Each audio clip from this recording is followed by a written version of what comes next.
Well, my name is John McClintick, and we're in Devon, Pennsylvania, St. John's Presbyterian Church. Well, my mother brought me here as a 12-year-old. It would have been 1962. So it's been my church, my family church, ever since. Perhaps except for those years between 18 and 28 when I never darkened the doorway. St. John's is such a central part of John's life, and always has been. From the time he was 12 years old to that time that he'll talk about when he was kind of wandering, trying to figure out what's next. So I'm 33 now. I'm 33, still single. I was looking for something to become involved with. I had many nice chats and conversations with our pastor at that time, Ernie McMillan, and he tossed across his desk to me one of Millard Fuller's early books, Love in the Mortar Joints. This was at a time when Habitat was less than 10 years old. It was ringing a lot of bells for me, being in the trades. I'm a tradesman, I'm a painter. Millard Fuller was speaking locally at a church up in Montgomery County. Well, maybe I'll just take a ride up there and, meet Millard and see what's going on. And speaking with him, says, well, John, why don't you come down to Americus, Georgia and see what's going on? Well, I took him up on that. I went down, I spent a week down in Americus, Georgia.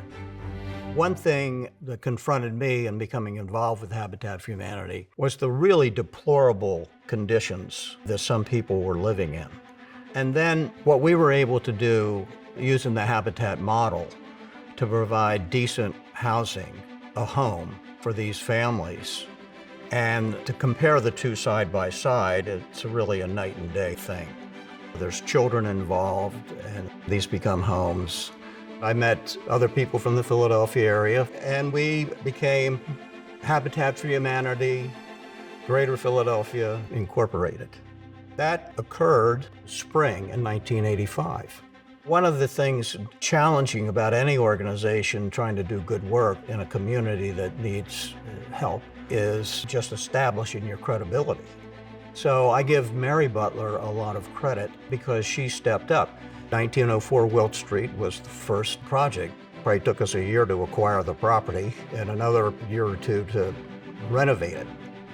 And then we acquired property for new homes, started construction on the first 5 right down there on 19th, right across from the offices there.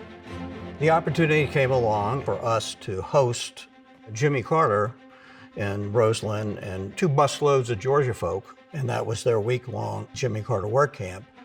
And at that stage of the game, we're just in diapers. We're just a babe in diapers. We might have been the most unprepared affiliate in the country to receive that, but the Carters were very generous, so it became a thing.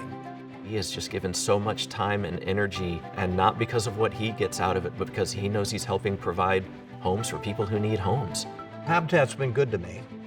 I did meet my wife through Habitat. She had spent a summer down in Americus, Habitat, very good networker. They gave her my phone number. I took the call, and something about Barbara. 2.5 years later, we married. 9 years later, we had our children. So much of who he is and what he has today is because of that initial conversation with Ernie. You never know where something like that's going to lead to. And for John, he's built a whole life around it.